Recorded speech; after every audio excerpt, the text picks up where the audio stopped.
జీవితంలో ఒక్కసారైనా చేయాల్సిన యాత్ర చార్ధామ్. లత గారి ఆధ్వర్యంలో సంప్రదించండి.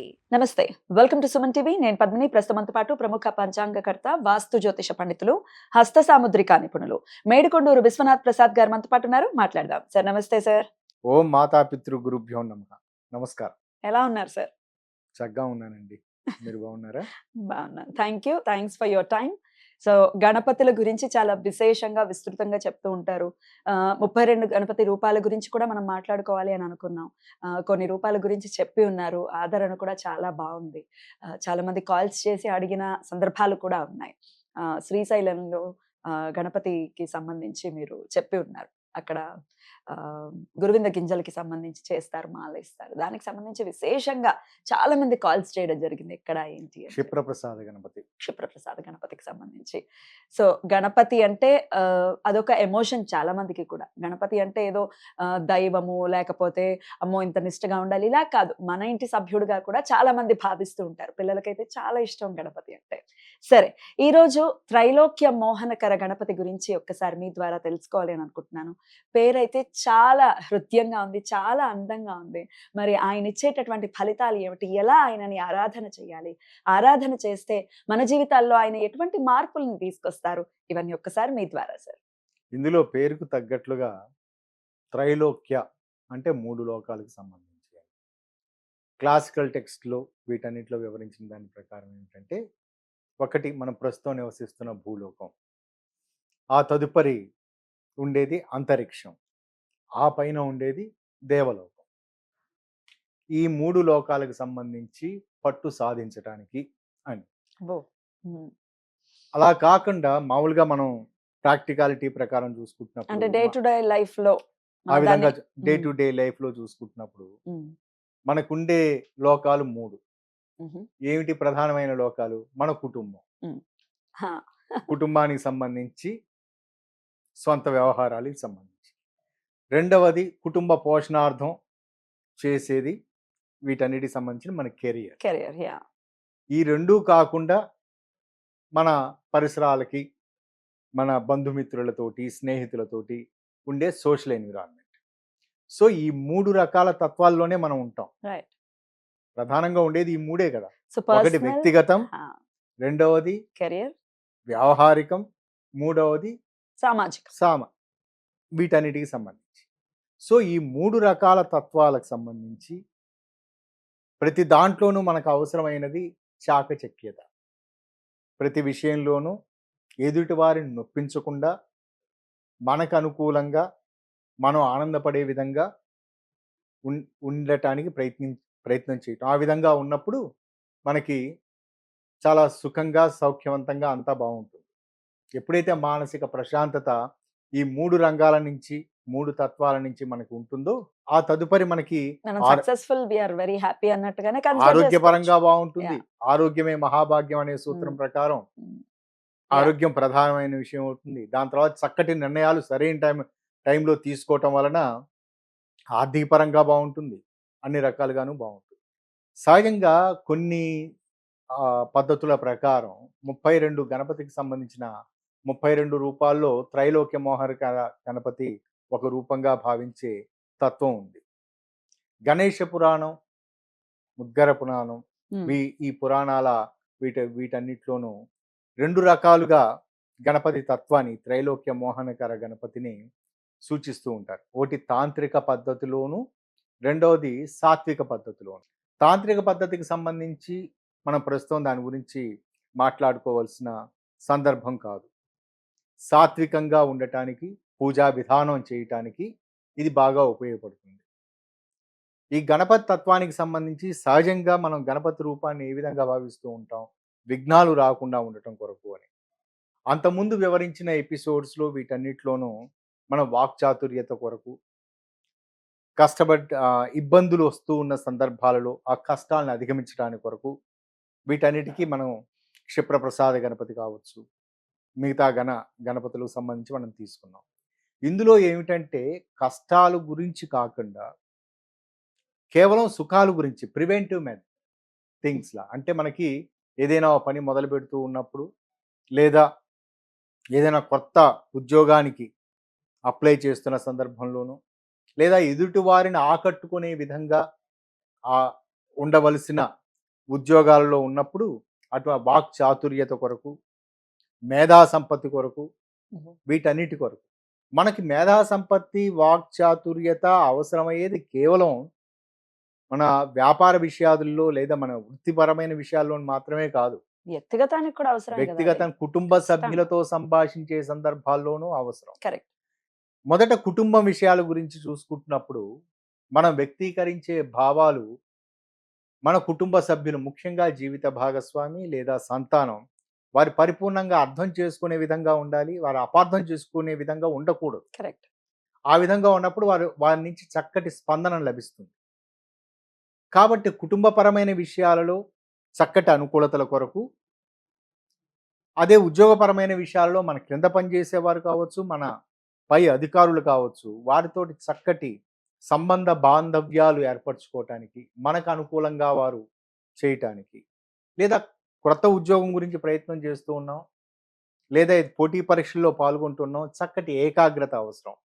ఈ ఏకాగ్రత అది పెంపొందించుకోవటానికి స్పాంటేనియస్‌గా ఆ సమయంలో ఏదైనా పరీక్షలు రాస్తూ ఉన్నప్పుడు ఆ సమయానికి ఖచ్చితంగా ఆన్సర్ ఇది అని తక్కువ టైంలో మనం దాంట్లో పరీక్ష రాసే టైంలో తక్కువ టైంలోనే జవాబు చెప్పవలసిన పరిస్థితి ఉంటుంది కరెక్ట్. కదా!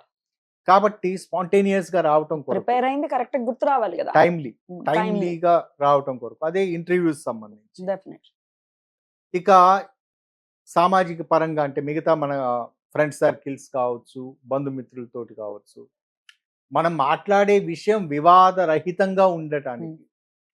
ఒకవేళ గతంలో వివాదాలు ఏర్పడినా దాన్ని సహజంగా మన మాట ద్వారా, మన మాట తొందరపాటుతనం ద్వారా వివాదాలు మొదలయ్యాయనుకోండి, ఎదుటివారు క్షమించే అవకాశాలు తక్కువగా ఉంటాయి. వాళ్ళు మనసులో పెట్టుకుంటూ ఉంటారు. కరెక్ట్. కానీ దాన్ని సరిదిద్దుకోవటానికి అంటే ఆ సమయంలో ఏదో పొరపాటున మానసిక ఒత్తిడితోటి ఇలా అన్నాను, నా తత్వం ఇది కాదు అని వారికి చెప్పుకోవటానికి ఇటువంటి లక్షణాలకి ఈ 3 రకాల లక్షణాలకి పనికొస్తుంది.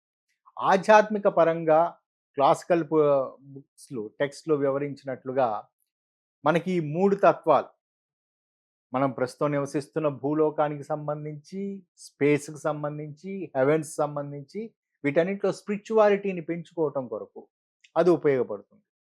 సో, ఈ పూజా విధానం దీనికి సంబంధించి చాలా సింపుల్‌గా ఉంటుంది. ఇది కేవలం సాత్విక పరమైన తత్వానికి సంబంధించి మనం చేస్తూ ఉన్నది. కాబట్టి ఇది ప్రతి ఒక్కరూ చేసుకోవచ్చు. ఇందులో తంత్రానికి సంబంధించి ఎటువంటి తంత్ర పద్ధతులు పాటించవలసిన అవసరం లేదు. వైదిక పద్ధతుల ద్వారానే చేసుకోవచ్చు. కేవలం మట్టి వినాయకుడిని తీసుకొని, ఇందులో సింపుల్‌గా కుదిరిన సందర్భాల్లో నవధాన్యాలు మట్టి వినాయకుడికి అద్ది. అలాంటివి దొరుకుతాయి కూడా. బయట నవధాన్యాలతో దొరుకుతాయి. దొరుకుతున్నాయి కూడా. నవధాన్యాలతోటి దొరుకుతాయి. హ్మ్. మనం ఇంట్లో చేసుకునే సందర్భాలలో నవధాన్యాలు అద్దచ్చా అద్దొచ్చు. స్వామికి? స్వామికి అద్ది. హ్మ్. సహజ సిద్ధంగా గణపతికి సంబంధించి మనం ఎప్పుడూ చెప్పుకునేది గరిక. హ్మ్. గరికని సమర్ప స్వామికి అక్కడ వారికి సమర్పించి హ్మ్. ఆ తదుపరి హ్మ్. ఈ మంత్రాన్ని ఇవి చదువుకోవటం మొదలుపెడితే మన ఇంట్లో ఉన్న పెద్దవారి చేత కావచ్చు, లేకపోతే పండితుల ద్వారా కావచ్చు, ఈ మంత్రం తీసుకొని చదవటం. రోజుకి 108 సార్లు చొప్పున చదవటం. అనేది చెప్తూ ఉంటారు. ఒక ప్రశ్న సార్. మీరు గణపతి గురించి చెప్పిన ప్రతి సందర్భంలోనూ మట్టి గణపతిని చెయ్యాలి అని చెప్పి, మట్టి గణపతికి ఆరాధన చెయ్యాలి అని చెప్తూ ఉన్నారు. ఏమిటి మట్టి గణపతికి సహజంగా సిగ్నిఫికెన్స్ ఏంటి? మనం ఒక లోహపు విగ్రహం తీసుకున్న సందర్భాలలో లోహం విగ్రహం శాశ్వతంగా ఉంటుంది అది. మనం పూజ చేయలేని సందర్భాల్లో, కొన్ని సందర్భాల్లో మనం ఊరికి వెళ్ళవలసి రావచ్చు. ఇంట్లోకి రాకూడని పరిస్థితులు ఉండవచ్చు. ఇట్లా రకరకాల పరిస్థితులు మనకుంటాయి. లేదా విరమించుకునే పరిస్థితులు ఉండొచ్చు. మన కోరిన కోరిక తీరిన తరువాత కొంతకాలం గ్యాప్ ఇద్దాము అనే పరిస్థితులు ఉండవచ్చు. అవును. ఇటువంటి సందర్భాలలో లోహపు విగ్రహాన్ని పెట్టుకున్నప్పుడు ఏ లోహపు విగ్రహం 3Dలో ఉండే విగ్రహం అయినా దానికి మనం పూజ ఇటువంటివన్నీ మస్ట్ అండ్ షోడశోపచార షుడ్ గా పూజలు చెయ్యాలి. ఇవన్నీ చేస్తూ ఉండి హ్మ్. ఒక్కసారిగా ఆపి హ్మ్. మరలా ఎక్కడో దూరంగా పెట్టేసేసి మరలా అవసరమైనప్పుడు తీసుకోవటానికి లోహపు విగ్రహాలు అనుకూలం కాదు.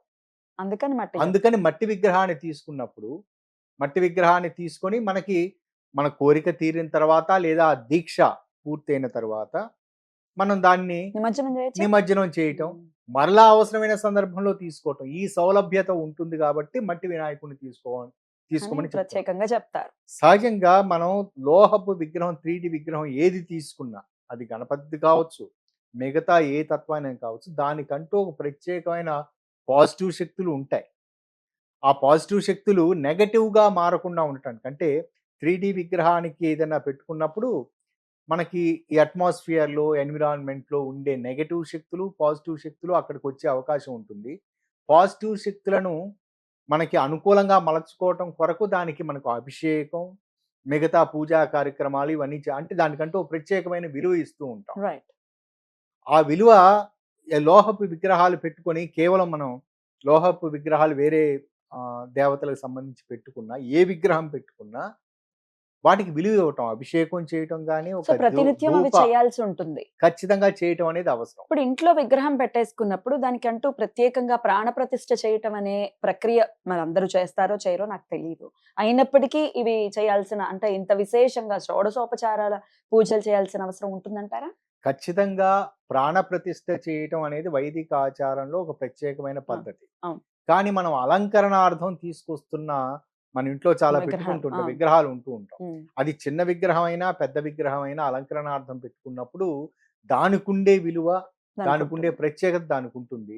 ఆ విలువని మనం ఇవ్వాలి. అప్పుడు ఖచ్చితంగా ఈ నైవేద్యం ఖచ్చితంగా కనీసం సమర్పించటం. మనకి వాళ్ళ హ్మ్. శక్తి మేరకు హ్మ్. అక్కడ ఆ విగ్రహం ఉన్నది అనే ధ్యాసతోటి దాన్ని గుర్తించి దండం పెట్టుకోవటం.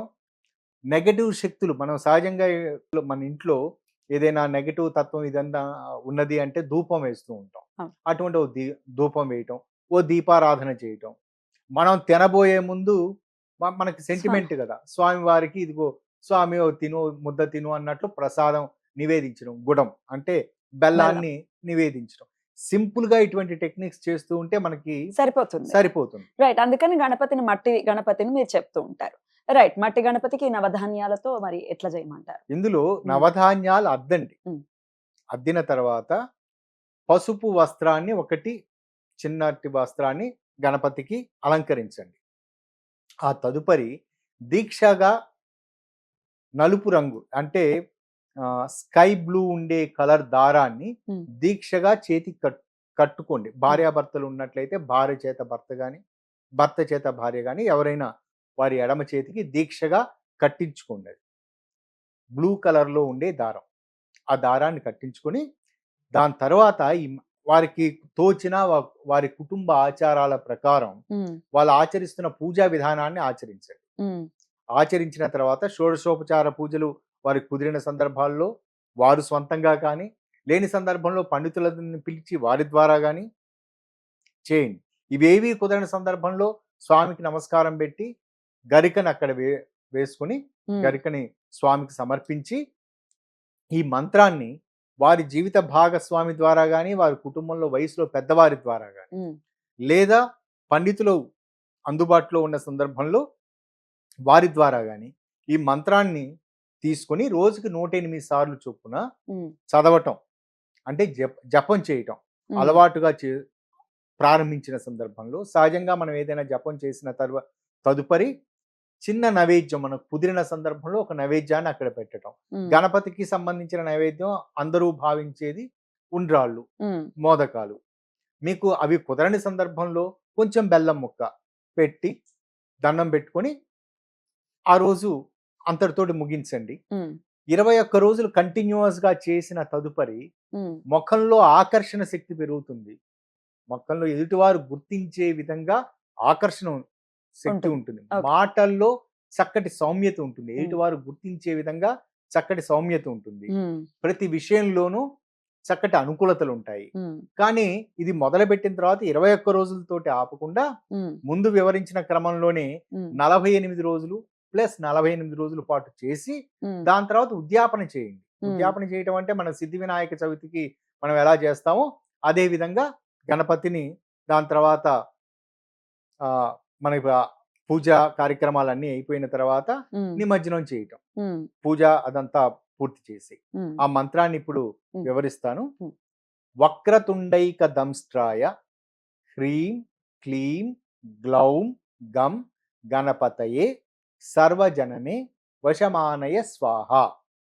ఈ మంత్రాన్ని 108 సార్లు ఉమ్, చదువుకోండి. ఉమ్. ఇది దగ్గరలోని పండితుల ద్వారా చెప్పించుకోవచ్చు, ఇంట్లో పెద్దవారి ద్వారా చెప్పించుకోవచ్చు. అలా కూడా లేదు అని అంటే ఇప్పుడు మీరు చెప్తుంటే విన్నారు కాబట్టి చెప్పుకోవచ్చా? గణపతిని గురువుగా భావించి ఈ స్వరాన్ని వింటూ చేయొచ్చు. Right. ఈ మంత్రం చదవటం వల్ల నెగటివ్ ఎఫెక్ట్స్ ఏవి ఉండవు, కేవలం పాజిటివ్ మాత్రమే ఉంటాయి. అద్భుతం సార్. చాలా బ్యూటిఫుల్ గా ఎక్స్ప్లెయిన్ చేశారు. ఖచ్చితంగా గణపతి అనుగ్రహం చేత ఈ త్రైలోక్య మోహనకర గణపతి నిజంగానే చెప్తూ ఉంటే చాలా ప్లెజెంట్ ఫీలింగ్ వచ్చింది. ఫర్ ది ఫస్ట్ టైం రకరకాల గణపతుల గురించి మాట్లాడుతున్నా ఈ గణపతి గురించి వినేటప్పుడు మాత్రం ప్లెజెంట్ గా అనిపించింది. సో ఖచ్చితంగా కుటుంబ వృత్తి అలాగే సామాజిక పరంగా అనుకూలతల కోసం ఖచ్చితంగా మన వాళ్ళు ఈ గణపతిని ఆరాధించాల్సిందిగా ఈ సందర్భంగా మనవి చేస్తూ చాలా చక్కగా వివరించారు సార్. కృతజ్ఞతలు. నమస్కారం సార్. నమస్కారం.